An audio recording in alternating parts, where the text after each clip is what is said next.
When you have fear in your heart and you're leading, with that, so many bad decisions are made. Welcome to the Escape Your Limits podcast. And this week we speak to a guest who started out from humble beginnings in a family that depended on welfare and food stamps to earning millions of dollars following a core belief system of mind, body, and action. Starting as a personal trainer in the fitness industry, he's now the founder of 2 real estate companies selling over $300 million in real estate, as well as the CEO of Digital Muse, an award-winning full-service digital marketing agency. His work has been featured in Forbes and BuzzFeed, and his agency was recently named the fastest-growing brand agency of 2019.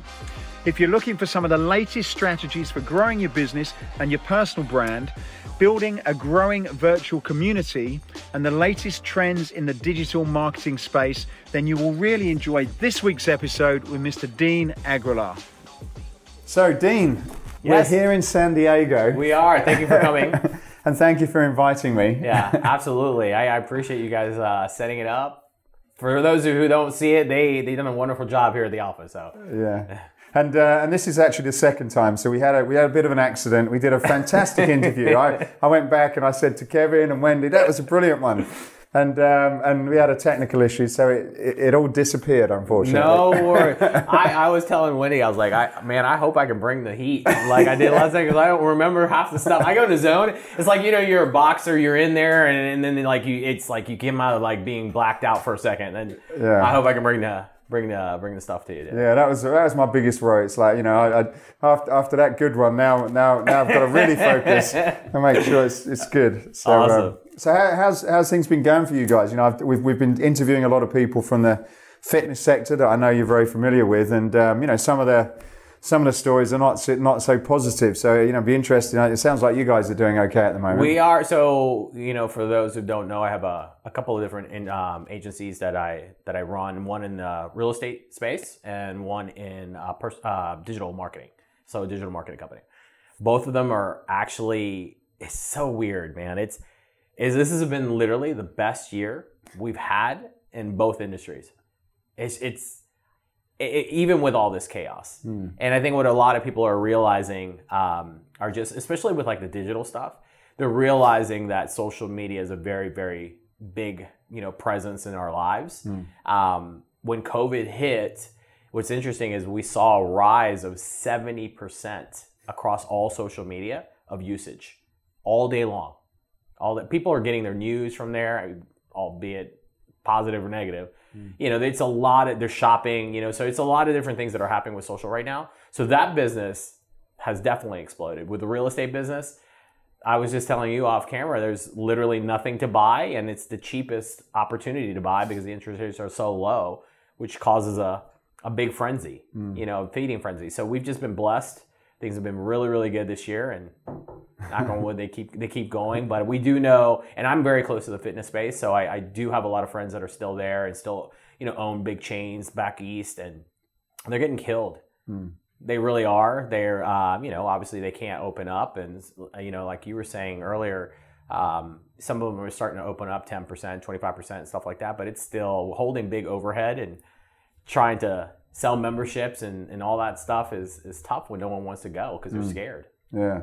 With the when we sort of came into this situation, like you've kind of, I guess in some ways probably been fortunate that some of the trends have gone in your favor, as opposed to if your business has been closed down, there's not a lot you can do about it. But were there any things that you did to sort of position yourselves right when you probably didn't know which way either of those markets were going to go? Yeah. So the first thing we did when like the mandatory shutdown stuff started happening, it didn't take off. Like it still, because there was a lot of uncertainty, right?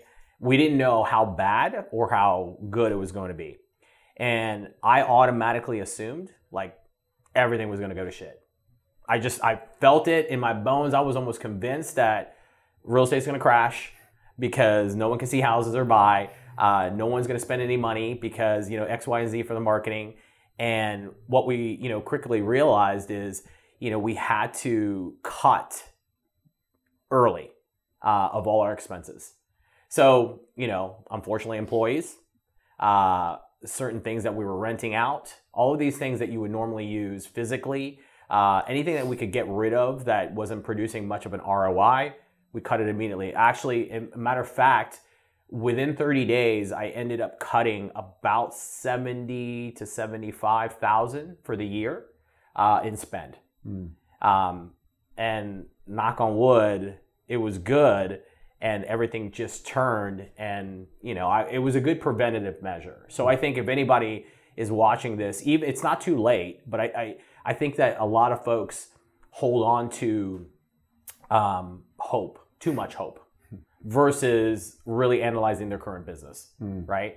And they need to see right now what they can cut, especially in the fitness industry, because we don't know when it's going to be where everybody can start to come and work out. And, the folks who are visiting the gyms and the fitness studios and stuff like that can afford to buy extra services and all of these things. So unfortunately, hard decisions have to be made, but they can't be made too late. I think everybody's in the wait and see mode, and that tends to be a problem. Yeah, you've been through two of these kind of. I've sort of read up, and you went through the 2008 crash, which by the sound of things totally wiped you out, and then this one, which I guess wiped a lot of people out, but you're on the right side of it. What are any lessons that you learned from back in 2008 that you then, outside of what you just said, that you whether it's from a mindset perspective, because we're obviously hoping, at the moment we're still in it, and I guess in 2008 it did come back and you did end up doing very well. But are there any similarities, and are there any lessons that you're sort of carrying forward to this situation? So what's interesting is what I just said about the cutting, I learned from the 2008 crash. I had stock, everything was gone, gone. We're generating hundreds, and I was a young guy, younger guy, and generating a lot of cash every single year, and it all came to a screeching halt. At that time, the market was booming, for real estate. I actually still had a fitness business as well. Everything was just frothy. It was so good. And even though there were signs, there was blinders on. You didn't want to believe it. It's going to be like this forever, whatever. So it was, by the time it all went down, it was too late for me to start cutting. So that's where the budget, started coming into play of what I just talked about. Is just, I knew now that immediately when I saw that president was coming on and there was going to be announcements and this, that, and the other, I was like, we're cutting everything. We're cutting it right now, because I learned my lessons. I lost everything before, right? The other thing is I think when things like this happen, there's too much fear that sets in. And it doesn't matter if you've been in the business and you're Tony Robbins all the way to whatever, right? Fear sets in a little bit, because you start to worry a lot about your business and how am I going to eat and what am I going to do and all these things. But the one thing that happens when fear sets in is a lot of people forget the things that actually made them successful. And those systems go to shit. They really do, because they start to be very reactive, and they start to do the protect mode. Oh, what are we going to do? Do I get loans? Do I do this? Meanwhile, there's nothing happening here. Zero. Everything goes away, right? And so there's no money. There's nothing being generated. And so I think that most folks, and this is one thing I've learned this time, is I am never going to be reactive, very proactive on anything that I do. Any at least that I can control, right? That I can control. So if I see some market turns, or I see this and any other, I'm going to make adjustments far in advance than it happening and obviously being fearful, and then it just snowballs. When you have fear in your heart and you're leading, with that, so many bad decisions are made. So and I understand, I was there. I think a lot of us have sort of, when that first happened, and most of your customers are not, you can't bill anything, that, it is quite daunting. When you said so you made the cuts, which I guess are sort of obvious, even though a lot of people probably leave it too late. When you said about dealing with the fear, then what did you do after that? Did you then go on the attack to say, okay, what am I going to do to bring some money in then? Is that 100%? Right. Yeah, and look, and a lot of times, I think a lot of people are scared to take a step back. So, if you're a gym owner or a fitness owner, right, and you have a studio, you manage 50, 60 people, blah, blah, blah, right, whatever, great, it's great, and then COVID hits, you can't do anything, or they're slowly making back in, but you can't afford to bring all these fitness instructors and everything back, great. That's fine. Get your license back, get your certification back, and you get in there and do it. You have to be able to you have to be able to take steps back. And I think a lot of people still hold on to ego because they were here and I do this and this is how much I'm generating. But if you really want to stay in the business, you have to be humble and be able to go back in order to succeed. So that's one of the first things. You know, I can only tell you, man, for me, like I've been kicked in the teeth so many times that I expect it to happen multiple times in my life. It's not going to be the last time. This is definitely not going to be the last time. I hopefully got many years left. It's going to happen multiple times, but at least I know that if it does happen, I'm going to put myself in a position where I'm okay to go back. There's zero ego involved. I know I need to cut immediately. And if it's something like this where it's very drastic in a sense where it's opened up, we talked about this just very briefly and we can talk about it now. It's opened up a whole new way of dealing with a consumer, like purchasing all of it. So Zoom, there's a reason why Zoom stock like quadrupled, right? Because everybody's doing stuff online now. Like, and major corporations are shutting down brick and mortars besides fitness or any other business, like big ones. They're sending them home. They're trying to cut leases because they realize they can do everything online now. And I don't know that that's going to change so much in the future. Sure, everything is going to at some point get back to normal, but legit, a lot of people are going to save a lot of money keeping it online. Right. And that's we'll move on to that then. With you, like I say, you had a very successful career in fitness, a very successful career in real estate. You've got a social media agency, like 600 and something thousand followers on Instagram. So with digital, I guess there's some things that are probably easy that you can do with digital, but what are your thoughts about fitness? Because I suppose, you know, a lot of fitness it's about, you know, there's the engagement, the community with people, that human interaction from a motivational perspective seems to be quite important. You know, I know I don't necessarily, when I go to the gym, I can work out probably the same in the gym as I can when I go home, but there's something about sort of being 100%. I agree. Around people. So how do you see that evolving, and are there things that you think are still likely to be able to to be done that have probably not yet been done in that fitness space, do you think? Yeah. So, I mean, look, think of it this way. Even when we're able to go back, right? I think any entrepreneur that's in the fitness space that's not thinking about at least a pillar coming out of it being strictly online is making a huge mistake. Because what will happen is over time, I'm a perfect example. I literally just spent 15 grand to gut my entire garage because I can't go to the gym. And I'm like you, I love the gym. And I love it, and I love the dingy ones. Like I love it because I'm surrounded by people that are just getting it, throw my earbuds in, and I don't talk to anybody, but I love it because it's the atmosphere and the surroundings. But now that you can't do it, I'm forced to be at home. And to be honest with you, when we come out of it, I realize I save an hour of my time driving to and from. I can get in, I can get out, and I'm going to be done. So there's a chance I may never go back, right? And you have to understand that there's going to be a segment of people that are never going to go back. They're just not going to go back. And then being in the fitness space, you understand, right, that we also as trainers and fitness enthusiasts and stuff like that, we acknowledge that there are many, many people that are very self-conscious to begin with that even step foot in the door even when there wasn't COVID. Yeah. They have to be fit to get in the gym. The guys and gals that, may have had kids and this, that, and the other, self-conscious, they can't come in. It took everything they had to just hire a personal trainer and they still feel self-conscious because they think everybody's watching them. All of that stuff still plays, but what now online does, it alleviates that. Right. They don't have to be surrounded by other people. They can be in their own home. And I know... That's an interesting observation, actually. Yeah. It's the truth, man. And because coming out of this, there's going to be a whole segment of folks that are going to purchase, that are going to just... The reason why, like Peloton. Yeah. Why are they so big? They don't have a studio. You don't go anywhere. You're at your house, right? So this is no different. I think if you're a fitness owner or whatever, understand that you have to do that now because you can't survive. Can't open a gym, right? But coming out of it, it's not like it's all going to be back to normal. It's going to take quite a minute for everyone to be comfortable to even come into your gym, even when they say green light is good, right? And then there's going to be a segment of people who, because I know we both have kids. I have plenty of people who have kids in this area, in different counties, who have, the counties have actually let them go back to school.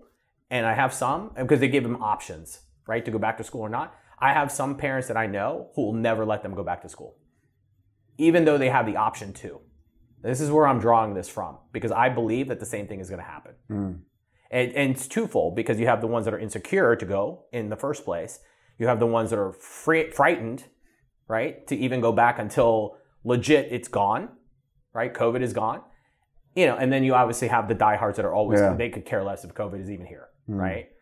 Which unfortunately is probably like me. I would go tomorrow if they let me with no mask and squat and leave, you know, but it is what it is, right? So I think, again, I think the numbers reflect, you know, certainly speaking to people, the numbers seem to reflect that, you know, 20 to 40 are coming back, you know, sort of 30 to 40 are not, and a percentage, you know, 10-ish are cancelling, you know, most different countries seem to have that. And I guess it's the ones that are sort of on hold, are the ones which could potentially go either way. You know, the diehards, as you say, they, like us, will be in there. It doesn't really matter, but it's those middle ones. And I guess, as you said, that there's probably all the people that realise that health and fitness is important that didn't prior to this, and now are like, well, I need to do it, but where do I do it? And I'm not fit enough to step foot in the gym. 100%. And you know what? To your point, so let's, while you're here, because let's drill this home seriously, because I think a lot of fitness owners are not taking advantage of the online stuff.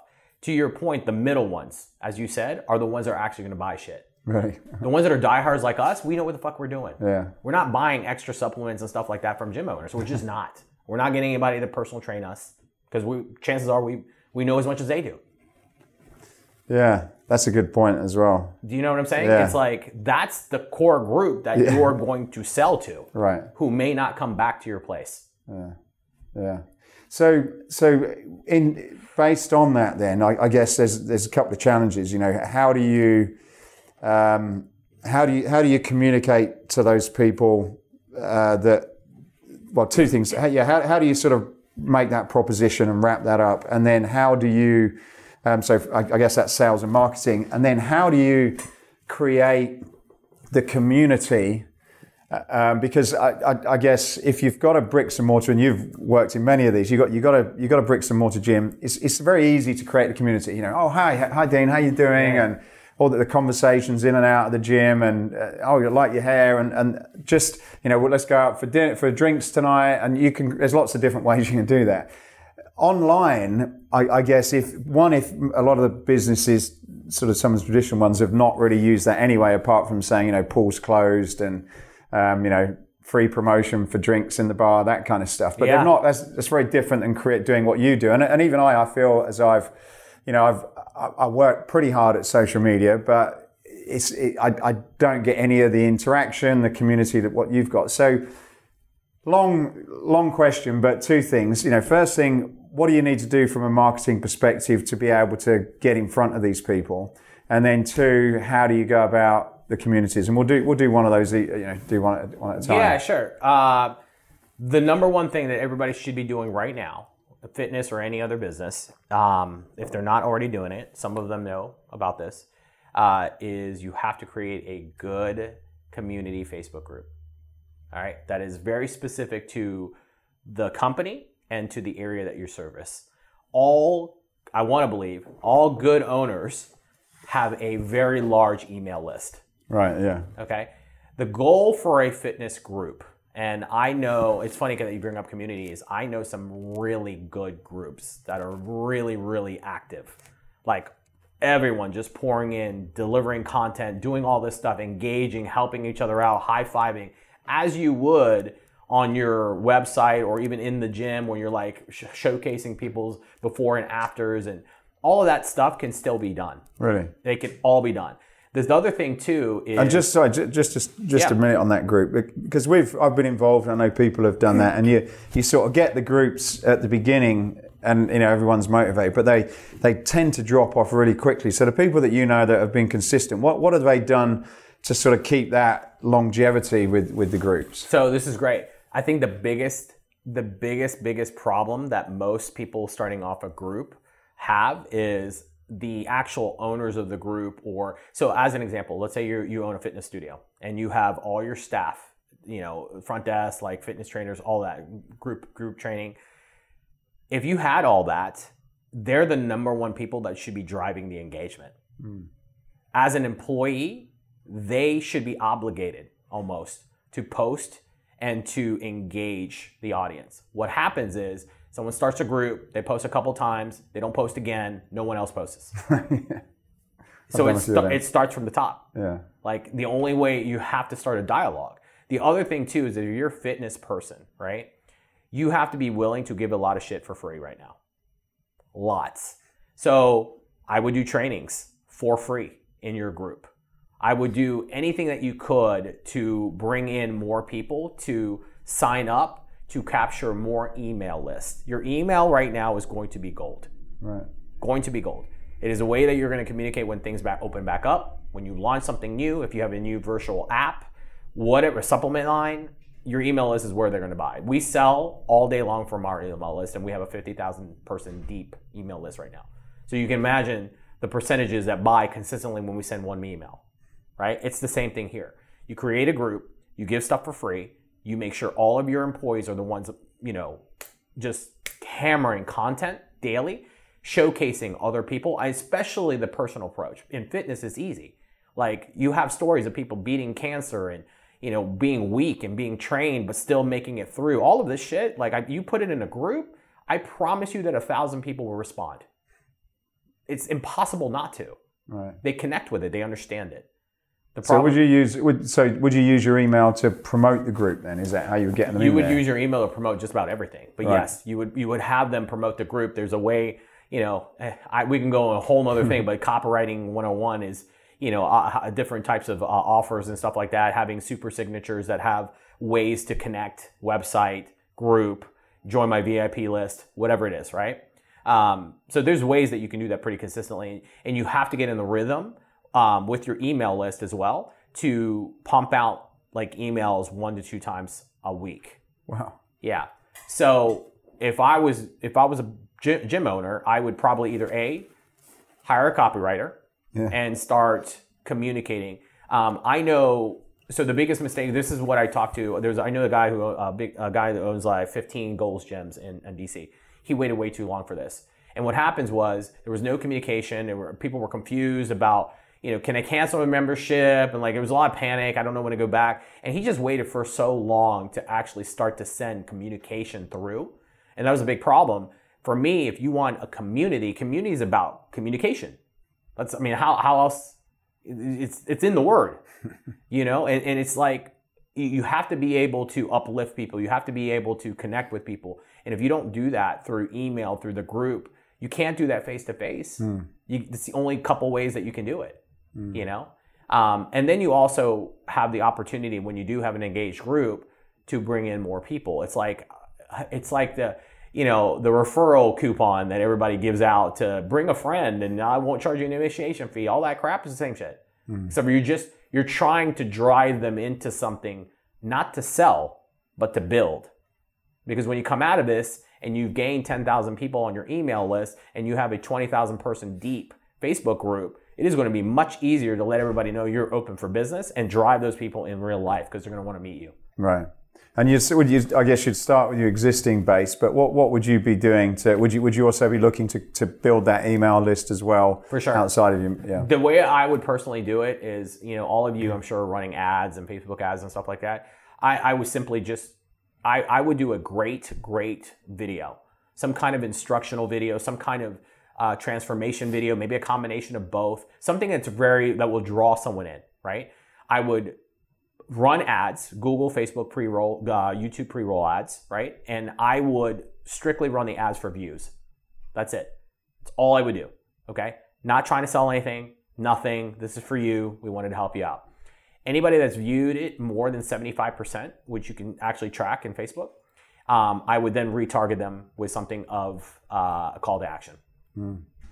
And over and again. So all you're trying to, so the call to action, if you want to here sign up for a free VIP list or free training, whatever it is, you do it on the second go around. Right. So it's the same approach as the group. It's engage, give shit for free, and then have the right to pitch. Right.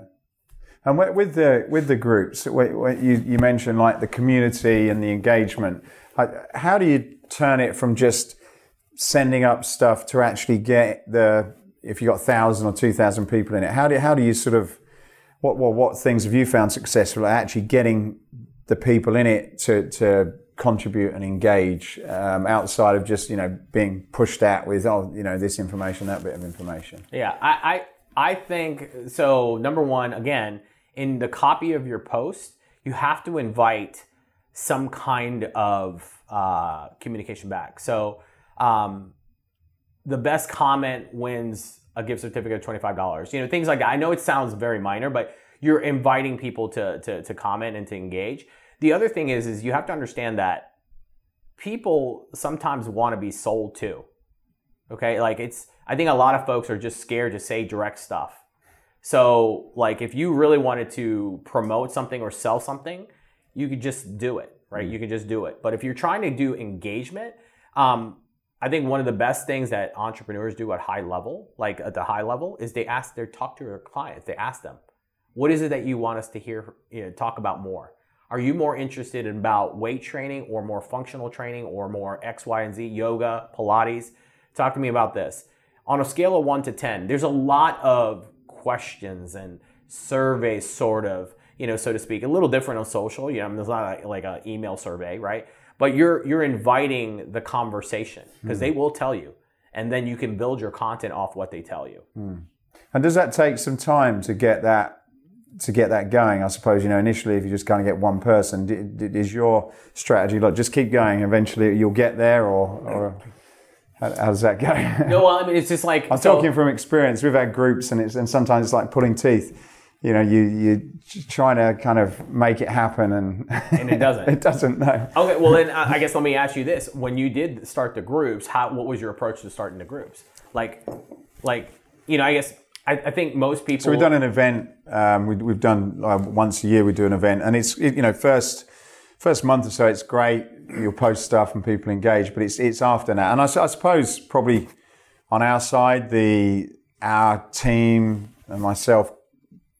Content drops off a little bit as well, and then it's like it's a random. There's one every now and again, a little bit of activity, and then it drops. So slowly peters out. Yeah. So I think that's the main thing, right? Is again, I'll go back to it. Is you shouldn't start from scratch, right? You definitely have everyone has a database. It's big, right? And so maybe an incentive to get everybody over to join the group, right? Here's where maybe even tell them straight up. Here's where we're going to communicate every communication from our company. Here's where you're going to find it. For those of you that don't find email, don't worry. Periodically, we'll send you emails. But we're going to engage here. We're going to make announcements, notices, free training, all of this stuff here. Drive everybody here. And then as you do that, give them incentives to bring referrals the same way that you would as a membership, because everybody does that. The same thing to join the groups. That's it. And then when you're running ads, you're essentially giving away something for free, retargeting them, bring them back to the group. Yeah. It's a compound effect. And people will do it. However, they will not do it if you're posting one time a week. Yeah. What sort of frequency? Well, honestly, if you have a full team, again, if I was an owner, I literally would make 50 people post one time a day each. So this is part of your job now. You still want a paycheck, right? Okay, great.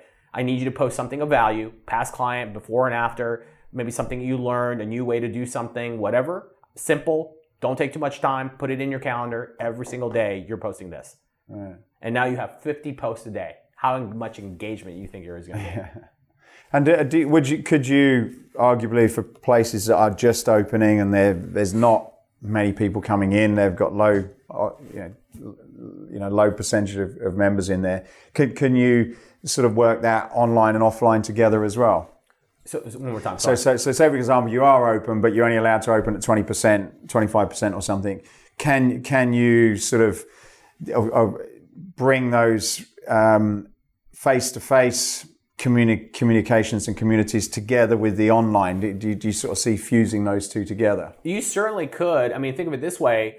you certainly could do it with online still. Let's say you're in a group class, you still could have the folks on home on your screen. You know, you can certainly do a couple of things. So let's say even if it's a Zoom setup, you know, what if you had TV set up and you had the people there, and then you had the people who, you know, who are at home scared to come in, or couldn't come in, and then the people here, you know. But again, just keep in mind, everybody's going to have their own way about going back to businesses and stuff like that. I wouldn't be as concerned about that. I would be solely concerned about making sure that you do have some solutions, you know, for online in some way. You know, you're not going to be able to control what people think or whether they communicate or not, because you and I, again, we would go no matter what. I could care less and whatever, but, you know, we're going to continue to do that. With the online pillars, you know, you just have to really, really understand that there's going to be such a huge niche for this consistently. And remember, like the folks who stay home, you can modify your offerings. Like as an example, you open up, there's 25% allowed to be in. Great. Your email list and your communication through your Facebook, you say, look, for those of you who can't make it to the gym or whatever, we have something very special for you. Now you've created something very special for all at-home people. It's a whole division of your company.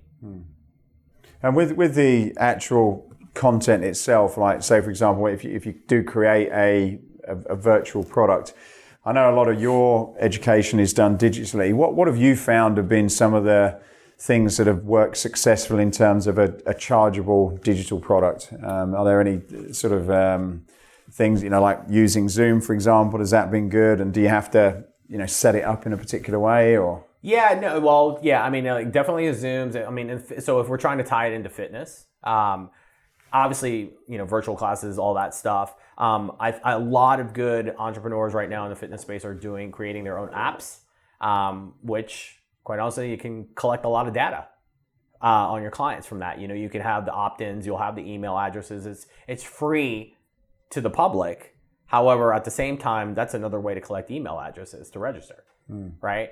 So there's certainly different things that you can do, but I think having their own apps, making sure that they have, you know, some kind of, almost like we talked about, like almost like a Peloton thing, right? Where it's you have access to live people, not recordings, live people.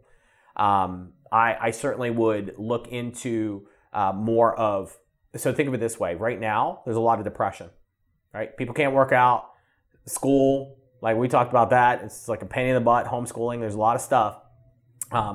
Almost as if there's consultations, not just fitness. So what's interesting is you've been in this for a long time. When we were trainers, right? We were almost like therapists in many ways. And so I've seen to where there's almost a crossbreed between fitness and life coaches. And people should consider talking about overall health coaching on one-on-one basis. That's not necessarily, I'm going to put you in front of a screen and we're going to do some planks, right? It has to do with everything else. Like, how are you going to eat? How are you going to prep the night before? What mindset things are you going to do in the beginning? When are you going to fit in your fitness? Great. Tell me about your schedule with your kids. Fantastic. How come you keep telling me you don't have time? You have time between 2 and 4. Like, there's a lot of the accountability stuff that can happen that's not necessarily purely fitness related. Right. Yeah, it's interesting. I suppose you see a lot online of trainers and that posting workout stuff, which is obvious, you know, that's like, well, that's what we're selling. But I guess you're right, you know, in terms of the mindset stuff, people probably are struggling, even maybe with the motivation to want to start, to get back involved in fitness, I suppose, you know. Yeah, and look, think of it this way. There's a lot of podcasts. There's a lot of things that are popping up. And I think if business owners aren't creating that type of stuff, you can create a podcast.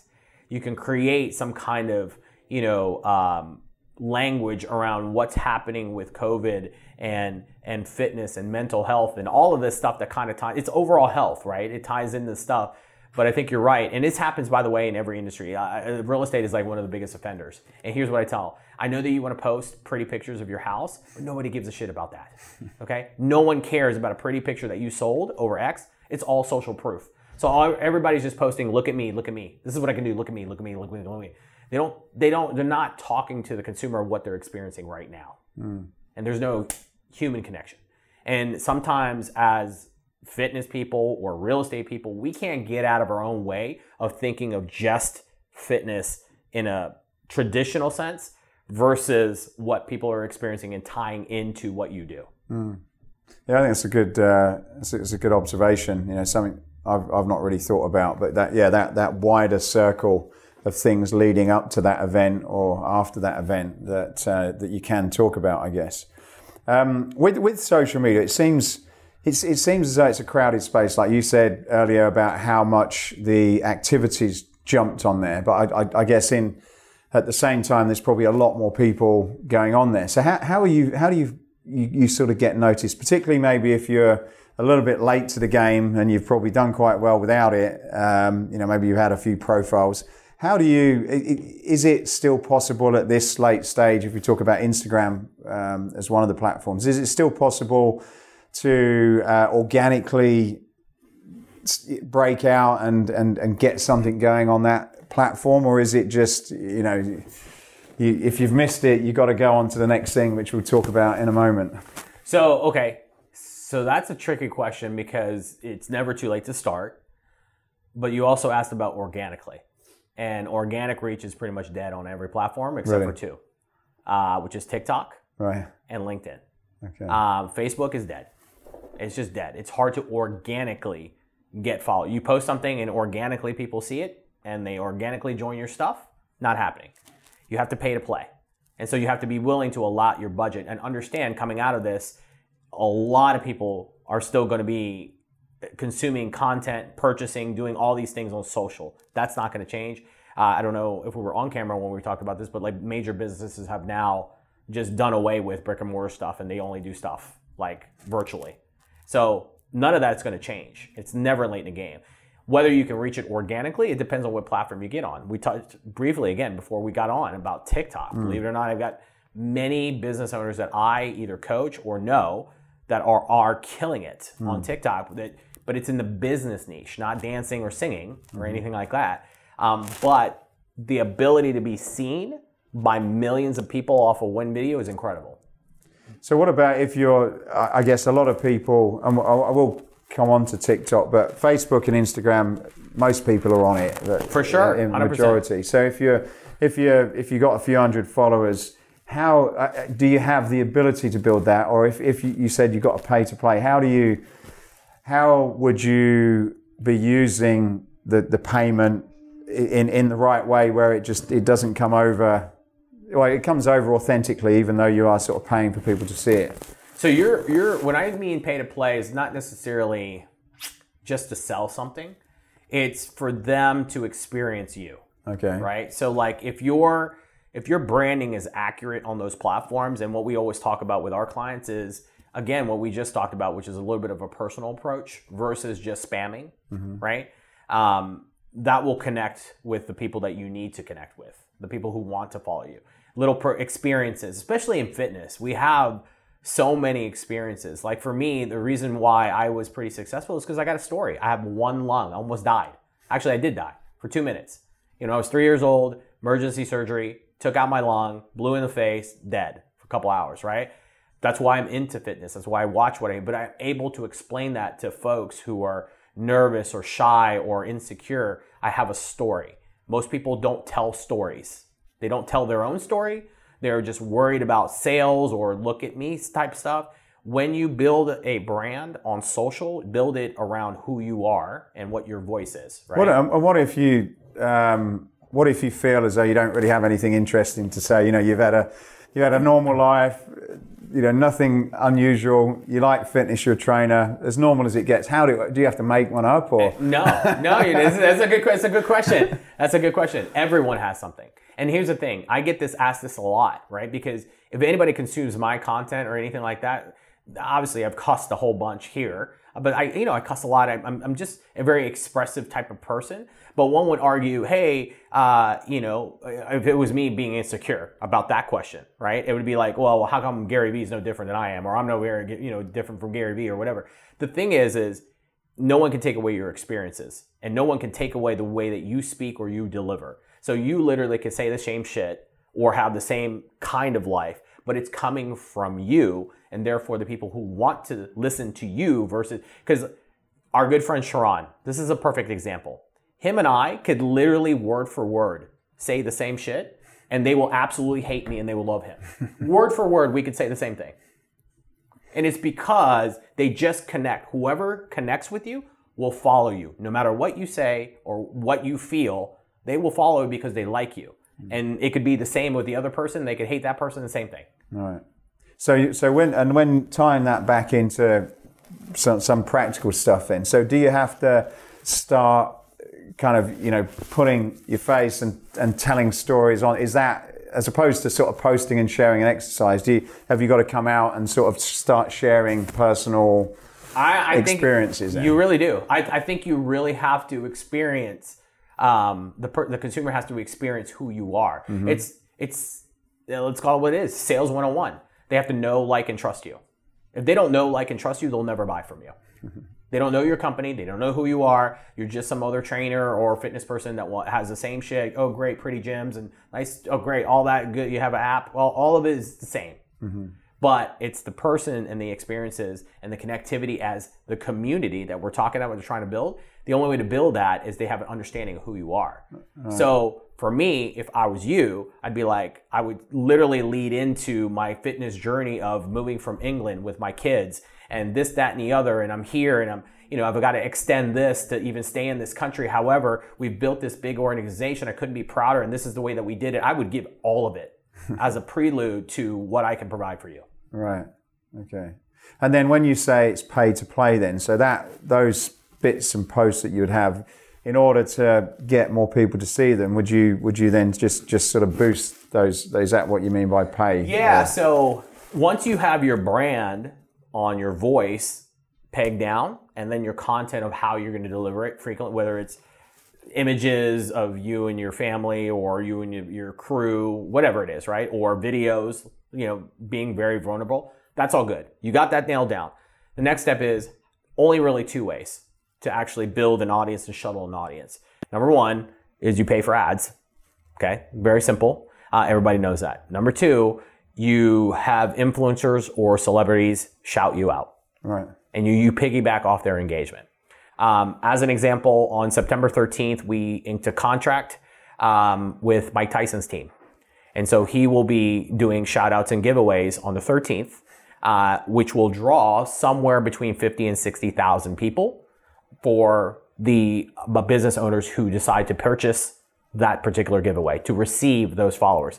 Now, that type of stuff is good if it kind of fits the niche. Mm-hmm. Mike and business and fitness people fits the niche, right? If it was someone from the Real Housewives, maybe.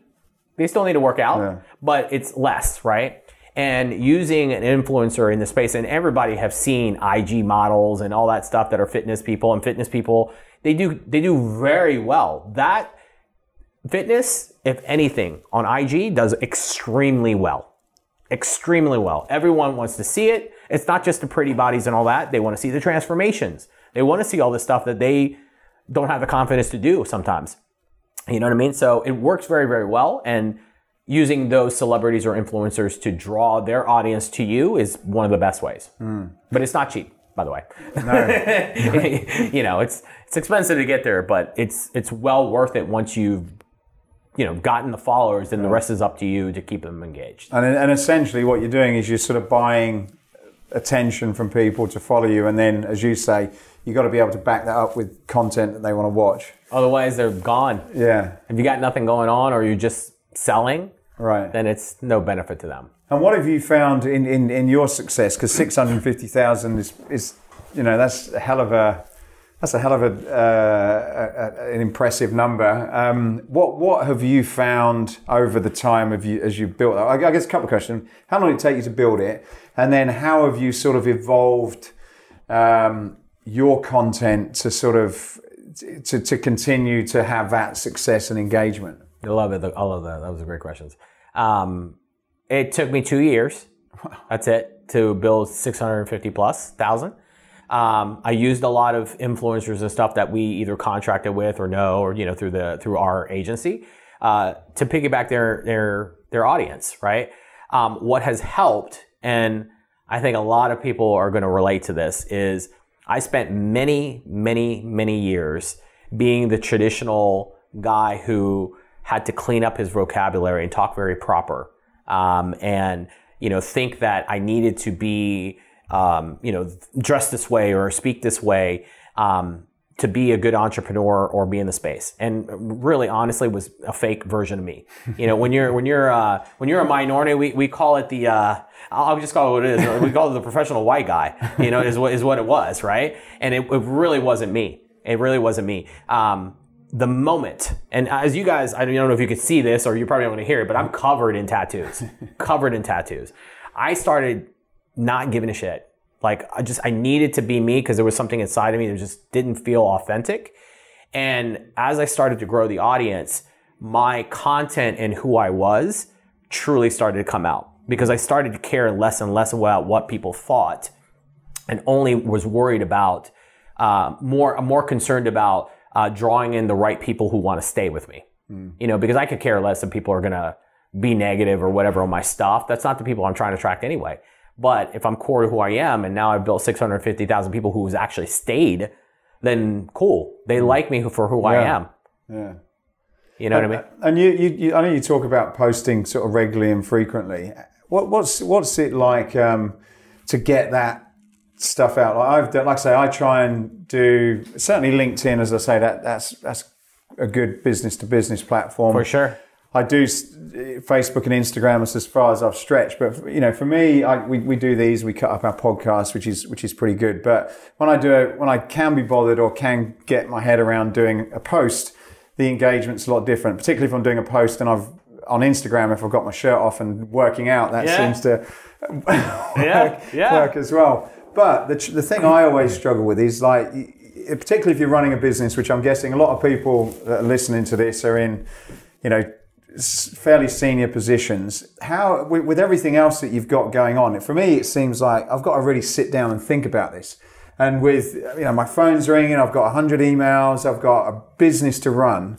It seems difficult to get that stuff, even though it might be 30 seconds or 60 seconds. That seems difficult. Is that something that just comes naturally to you, or is there a bit of a system that you have to do to say, every day I'm going to put it out, even if it's crap, for example? Yeah, so great questions.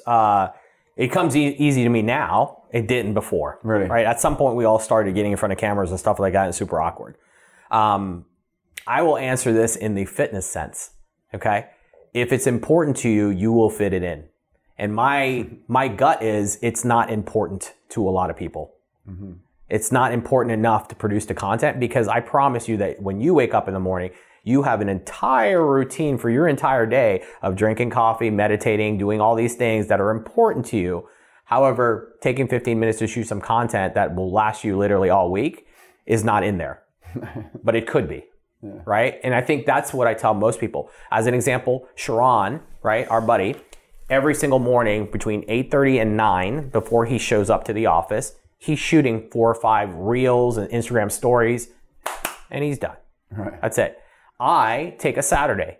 That's my one day that I have to myself. I take 2 hours. I actually come into the office. It's very, very quiet. For the gym owners, there's certain times of the time where literally no one's there. Shoot video around. Do whatever it is that you want. Take that time, but it's blocked. Just like all of our lives are blocked. It just has to fit it in. Yeah. And I think it's just the typical stuff, right? It's just time blocking. Mm. Yeah. And do you think that the content, with what you're going to say, like, do you start thinking about that in advance and making notes and then sort of put it together, or do you just turn the camera on and like hit it? Now I turn the camera on and just hit it. I really, really do. There was a lot more prep work before. I think for anybody listening, you should probably have just a very, very vague format. And what I mean by that is, today I'm going to talk about a past experience. That's one. Tomorrow I'm going to talk about a before and after and a transformation. Third, I'm going to do instructional. And then fourth, I'm going to sell. Mm-hmm. Rinse, repeat. Rinse, repeat. You can say whatever it is you want. You can do it off the top.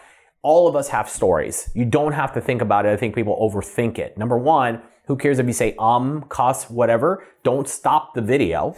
They're going to love the authenticity. You're giving a story off the top of your head. Too many people are worried about overproduction. That's number one. Are their hair looking good or whatever the case may be, right? The second thing is we all have stories.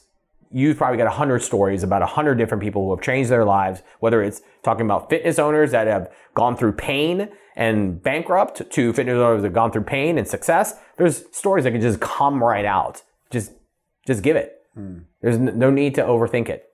No. I like the fact you sort of say like the ums and the ahs, which are the bits that I probably sort of like delete and start again. You're sort of saying like just leave that in because Sharon and I literally yesterday shot a video about this. Really?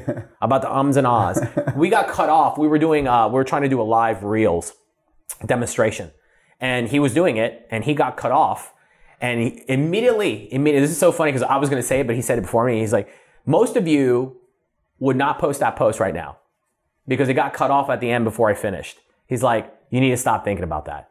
It does not care. It's not going to affect your views. Yeah, I have to try it.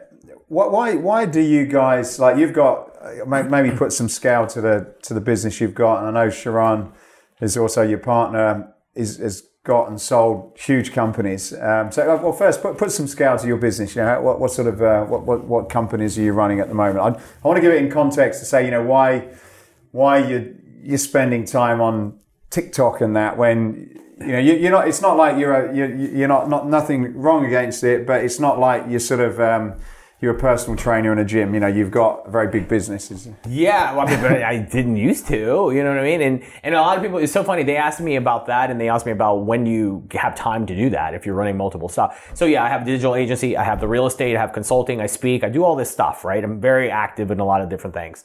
Number one, I make time. Number two, I quickly understand that online and social media is where it has to be because that's where the consumers are going. Consumers are getting information online first. In real estate, they click Zillow, Realtor.com, Redfin, all of these other sites before they even talk to you as an agent. Okay? They're there first, right? Fitness is the same thing. They'll Google you. They'll build up the courage by watching YouTube videos of this, that, and the other for days on end before they get the guts to actually hire a personal trainer, right? There's a lot of stuff that happens first, and it's usually there. So number one, you should be there. As far as like scaling or you know using it, you just have to figure out where you're going to start, come up with a little plan of being consistent, and start building the audience with the audience that you already have. No one's going to get anywhere if you don't start, right? So that's it. That's how most companies have started, is actually getting in the game and not thinking that they're already too far out and it's too late for me and all of that stuff. There's always time to do things. I think, again, it goes back to it has to be super important. Yeah. But when it comes to social, I'm telling you right now, most people are missing the boat. Well, that's what I'm wondering. Like I said, and the reason I sort of asked the question and gave the examples, I suppose, is you know you've got a lot going on. You've got a lot of people. You're generating a lot of revenue, and it's you could argue is are you the person that should be doing that, or should someone else be doing it? So the fact of you and Sharon, who we had on, are actually doing this stuff. You know, he was telling me about how he writes the emails himself that he puts out every day. He really does. We actually just, I talked to him like 20 times a day. We actually just got on the phone before you, and we were constructing an email together. He writes it all. I have my, hey, what do you think about this? I was like, dude, you're amazing. You go ahead and send it, right? But he does all the copy. And can I tell you why? Okay, yeah. I'm going to share with the audience. Ready? You cannot outsource your brand. No one else is going to be able to say it better than you. Period. No one. You can teach someone to do it and leverage maybe some time with a couple of things, but no one is going to do it better than you. And it's a little tough because there's some argument of, well, you shouldn't be, doing the day-to-day stuff and the operating. But again, when it comes to social and delivering a message, we all have a personal brand. That's why even celebrities and all of that stuff, they're shooting their own. If anybody follows like Will Smith and stuff like that, he does amazing little videos that are, him. He's preaching, his mental stuff. I mean, he does a lot of different things, but it's him. He doesn't have the team doing it. It's him doing it. And if you've got, say, for example, you have got a brand, like you own 10 fitness clubs or something, or a personal training business, how do you sort of balance the personal brand, Dean, with the company brand? And do they work together, or do you sort of have to? I love this question. Okay. I get this a lot in real estate. Should I promote my company? Should I promote my real estate group? Same thing with fitness. Should I promote my franchise? Whatever, right? You always should promote you as the brand. Because with Matthew has a lot of different things that he can promote, right? Now, don't get me wrong. You can have your own individual groups for the podcast and stuff like that. Certainly can promote it, but you can piggyback it off of you, because chances are at somewhere down the line, you're going to want to promote a charity. You're going to want to promote this cause, that cause. You launch a new thing that has nothing to do with a podcast or has nothing to do with a studio, nothing, right? But your brand goes everywhere. The people who are following you will go everywhere you go. Mm-hmm. If you're pigeonholed to one thing, so as an example, and God forbid this doesn't happen to anybody that's listening, you start a fitness brand, right? You have a big ass chain. Everything is going well, and then you no longer have that business and you're screwed. Great. You've now spent 5 years building up 10,000 people, 50,000 people to something that doesn't exist anymore. Mm-hmm. Your brand goes everywhere at all times with you forever until you're dead. Right. Okay. And that's what you've focused on. So with some of your content then, do you sort of try and make it fairly universal for all of the things that you're currently doing then? I never talk about real estate. I do talk a little bit, right? But I allow myself to talk about literally everything. I talk about my health. I talk about my family. I talk about the social media stuff. When I have to sell, I sell. But they know who I am. Like, it's my core people, my core beliefs. So it allows me to then talk about different things. Now, if you're really trying to build a community of just fitness, you can still do that, but you can drive your audience over to the community groups and all that. And it's different styles of content there, right? The personal brand allows you to just talk about different things, you know? Right. Yeah. And on Instagram, before we move on, what do you find? Like there's the main sort of grid, there's stories and that, there's reels now, there's IGTV. Do you sort of focus on one of those, or do you have to kind of learn? Because I've just seen this Reels thing now that's coming up and trying to. Reels is amazing. By the way, anybody who's not on Reels, you need to do it. My God, it's just. What is it? It's 15 seconds. So essentially, it's in your stories, your Instagram stories. You pop it open, you'll now see live, story, and Reels. So you just tab it over, select Reels. You get to shoot 15 seconds, but it allows you good editing features. So it's very similar. They've stole TikTok. Right. So what they're doing is they're competing with TikTok. They stole TikTok's features. So you can actually pause the video. You can come at it from a different angle and just do jump cuts and like restart right directly. And again, it's only 15 seconds. But what we've seen is every time that Instagram rolls out something new, they automatically roll it out to a wide audience. Okay, so as an example, I'm getting somewhere around 50,000 views on my 15-second reels, where in my stories, I typically get 2,000. Right. Consistently every day. It's astronomically different because it is landing on the For You page. It is landing on the Explore page.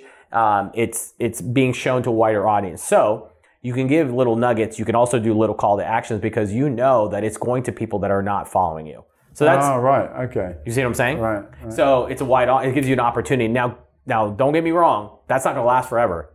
But just like everything else with Facebook and Instagram, it's going to get saturated and it's slow down, right? It's going to go down. Right now, you have prime real estate. A lot of different ones to try. I think most people just have to figure out what works best for them. But if I had to say that you would need Facebook groups, 100% you need IG. LinkedIn for B2B, more professional, more instructional, right? And then you just need to try other platforms. And to be honest with you, some people are worried about security. Cool, don't try it. But I would tell you TikTok is one that you should definitely try.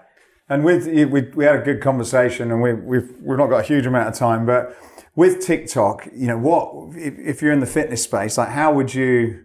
Do you have to do a silly dance to music to kind of make it work? Or no, you really don't. It's whatever you want. I know plenty of, especially in the digital space. Like actually, we talked about it in the real estate space. Kind of my credit. Yeah. So anybody that's listening, this is a perfect example. So I know this girl. Her name is Alyssa Glutz. If you're on TikTok, look at Color My Credit. She is a perfect example of how to use it for business. All right, she teaches, she goes live. She's built up, I think it's somewhere between 400,000 and 500,000 people. I have to double check. I can't remember last time, but she only started on the app in October of last year. So it's not even been a full year yet. And she is roughly making between $10,000 and $12,000 per month off of just TikTok. She's selling courses. She's selling consultations. She's selling everything on there. She's also a loan originator for mortgage. She's closed loans from there. Her audience is particularly people over 30, predominantly women, that are stay-at-home moms. And they found her on TikTok. Now, how TikTok exploded literally is during COVID. Really? Social media has gone up. And TikTok is very easy, and anybody that's watching is going to know, they're going to laugh at themselves to get in the rabbit hole. Because the reason why TikTok is very popular is because it's easy consumption. The consumption of the videos are 15 seconds to a minute, no longer.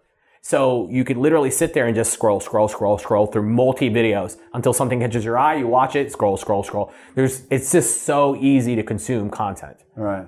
You know? So if you're in fitness, it's whether you're a club or a trainer, it's a space that you should be experimenting with by the sound of things. For sure. And look, especially trainers, they got great personalities. There's goofy sides to stuff.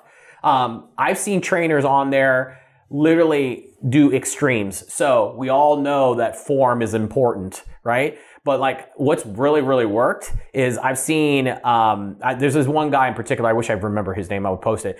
He does this like little series on TikTok, which is like what not to do, what to do, right? And it's like what not to do is like the over exaggeration of the typical gym guy that's like roided out and like, just throwing, not even having good form, just throwing massive weight and all that. He dresses it up, like he puts a headband on and it's like you know what I mean? And it's funny. And it's good, but it's instructional because the second part to that is, this is how you're supposed to do it. And he's building up a massive audience. Yeah, that sounds interesting. So a couple of questions then before we wrap up. Sure. If people are interested in your digital agency, what are some of the services that you're offering, workshops, etc., and how can they find out about them? So currently right now, obviously all the Instagram growth, we have tons of contracts with influencers and celebrities. Driving an audience for anyone is super simple. We can do that. All right. So that's one of the services. The second thing that we do is we do content, which is we will do the content for folks every single day. We'll take over their account, we'll find out a little bit about them, and we'll build it to their brand. We do that every single day. And the third piece is just coaching. Sharon and I coach every single week, and it's part of our sessions. Right. Every single week is purely around brand and how to build a brand on social. Right. And where will they find you? Best place to do it is at Real Dean Aguilar, Aguilar. Shoot me a DM and just fire away with any questions. Okay, and we'll put the details in the videos and posts so people can get that information as well. So final question then, Dean. Here we go. I'm going to test you if this is going to be the same as the other one. Oh, we'll see. It may not be. So escape your limits is escaping what you've believed or other people have told you is impossible and gone on to make it possible. What would be an example of escaping your own personal limits? I was growing up as a minority and also being in kind of a broken household. I was forced to be the man of the house very early. However, as I was growing up, I didn't have the proper schooling and the education. For anybody that's listening, I dropped out of high school in my junior year. I got my GED and never went to college. Okay. Now I'm blessed to run multiple seven-figure businesses, right? But it came in the beginning with a lot of self-doubt because I had this picture of what a true entrepreneur was at the time. And what I quickly realized is, letting myself out of my shell, allowing people to love me for who I was, is really where it turned for me. It's really where it turned for me. I stopped really caring so much about what people are going to say or think if I cuss or if I have tattoos or, maybe I try to use intellectual words sometimes that don't fit in a sentence, whatever. And what are they going to say? I was like, I was a non-educated dude. I don't care anymore. I don't care anymore because I know how to scale businesses. I know how to build up salespeople. I know how to train personal trainers. I know all that stuff. I have it in my core. And so the minute that I was able to let go of those feelings is where everything changed. And I think too many people are limited, right, with what what the world's expectations is of them. How did you get, what was the thing that caused you to say, right, I'm not going to do it anymore? Was it like an overnight thing? No, it was me getting fired from a pretty good job. Right. And because their expectations of what it should be was very corporate, and it wasn't my views. It wasn't what I believed in. I didn't like I just didn't like the box that I was put in, and it was a very uncomfortable feeling. And I think most people who are entrepreneurs, they understand that feeling. But, I think, again, going back to branding and who you are, that comes out when you can be vulnerable. And in a corporate world or anything like that, it's very hard to be vulnerable because the shit that you have to say is not going to be accepted. It's just not.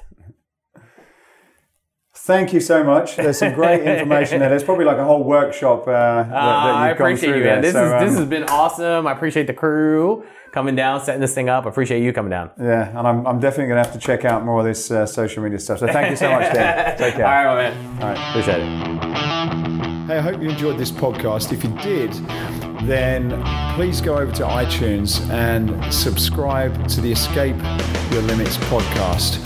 Leave a review, leave a comment. It really would help us a lot to continue to keep these going.